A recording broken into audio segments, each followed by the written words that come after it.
It's getting expensive to put meat on the grill. It's getting expensive on the beef, on the chicken, on the pork, and the eggs. What are we going to do? You know, being a vegan, being a vegetarian, that's also an option. But with that comes a lot of hard work, and even being vegan, even being a vegetarian, is very expensive. Probably more expensive than eating meat.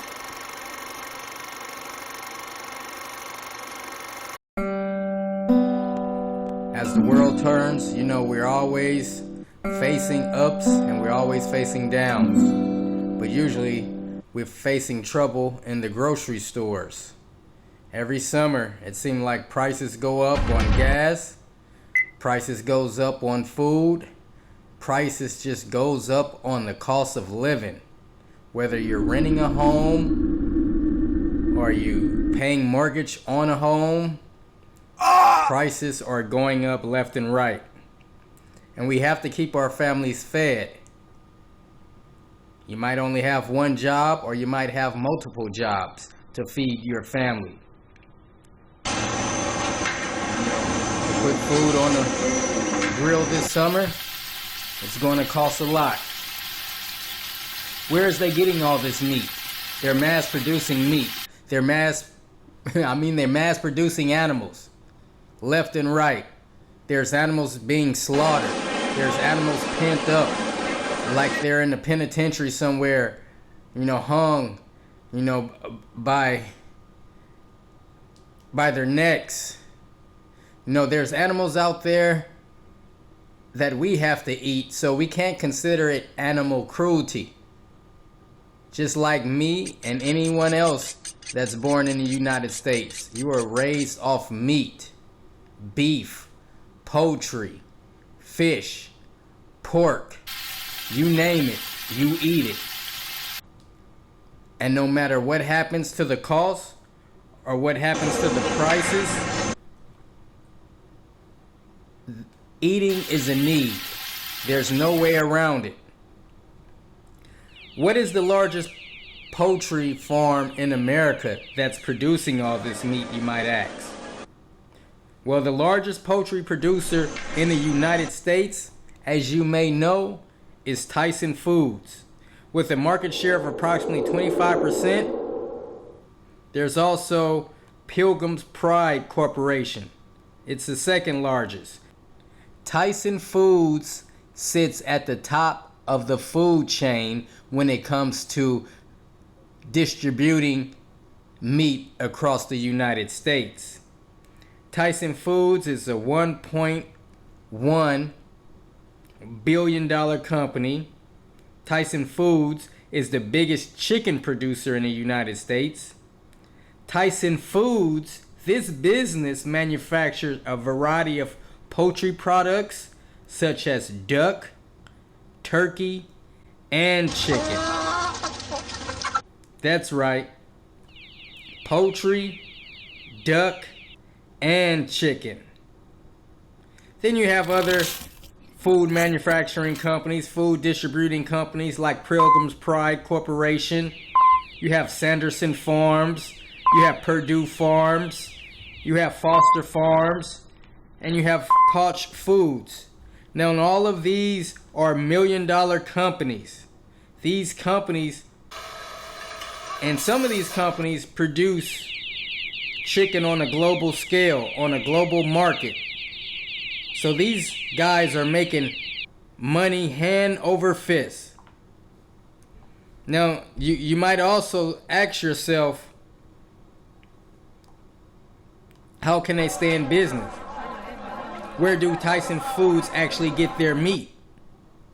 Tyson Foods, they have a variety of sources where they get their meat from, especially a vast network of contract farmers, primarily here in the United States, that raises chickens on the behalf of Tyson Foods. They raise chickens, they raise cattle, and they raise hogs, just for the specifics of providing meat to Tyson Foods on a large global scale. they also have operations in other countries. Don't think Tyson Foods is just subject to the United States. They have operations in China, where they also raise and process some chickens. Tyson Foods, they contract farmers. Tyson Foods relies on a system of contract farmers with over 11,000 independent farmers providing what they call healthy meat. Now, this US-based supply chain, Tyson Foods, their branded chicken products are available all across the United States. These chickens are raised and processed in the United States. So although they have operations in China, the chicken they raise and process in China doesn't come to the United States, so they say. Tyson Foods is a global operation. They have large US presence. They also operate in other countries, such as China, where they process large amounts of chicken through their breeding farms. Now, beef and pork supply, Tyson buys cattle from nearly 4,000 independent feeders and ranchers in the Midwest, the South, and the Pacific Northwest, and pigs from up to 2,000 farmers in the Corn Belt. So they don't own or operate any feedlots. So their go-to is to buy cattle from nearly 4,000 independent feeders and ranchers. So they're supplying large amount of money to these independent feeders and ranchers that's producing these cattle to provide meat to Tyson Foods, that provide meat to our grocery stores, our shelves in our grocery stores. So the supply of our beef plants comes from the Midwest, the South, the Pacific Northwest. Now the pigs, they have up to 2,000 independent farmers that just maintain pigs alone, that supply all of the pork plants in the Corn Belt area.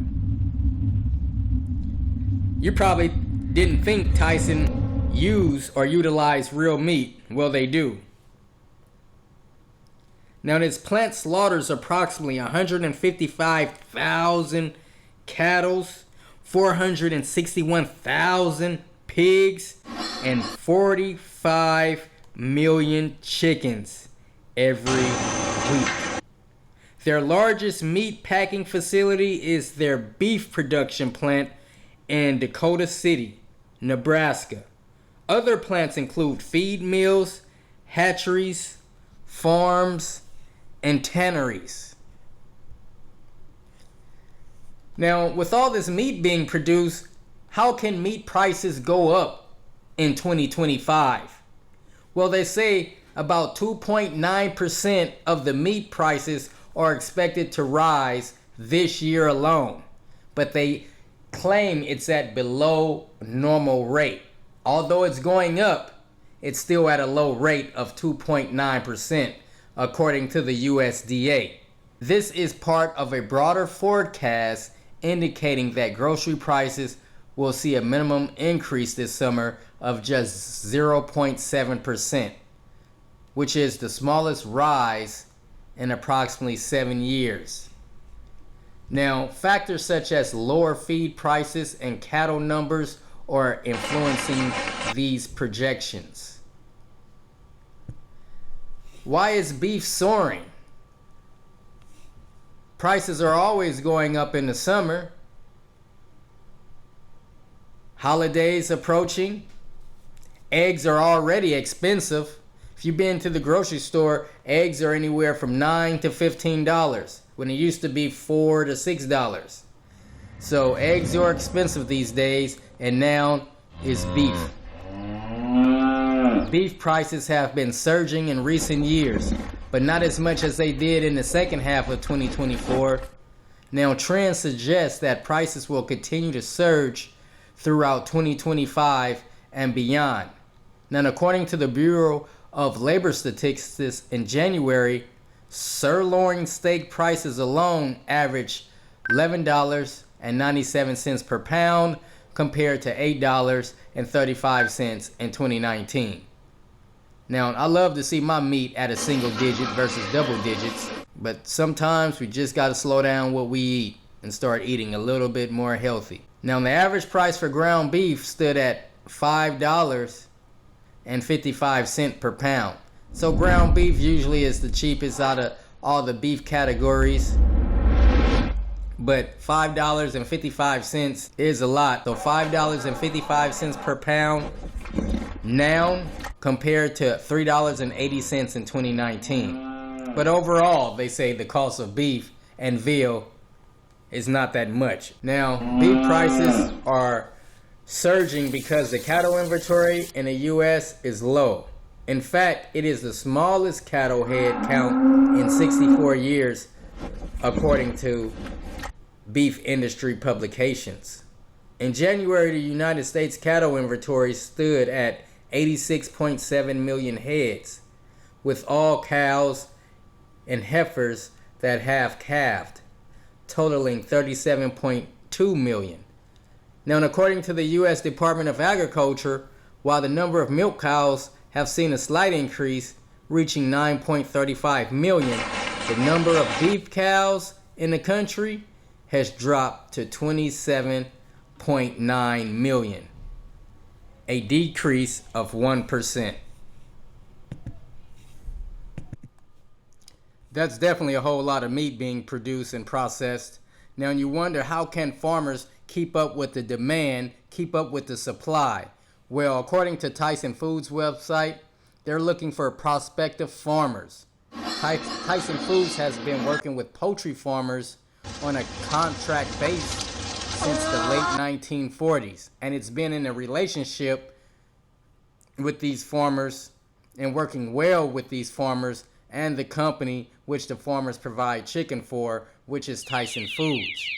Now, if you're out there listening, you're on Clicked Up TV, and you want to know how to become a Tyson Food contract poultry farmer, go to www.tysonfoods.com and look into their careers, look into their partnership and their prospective farmers.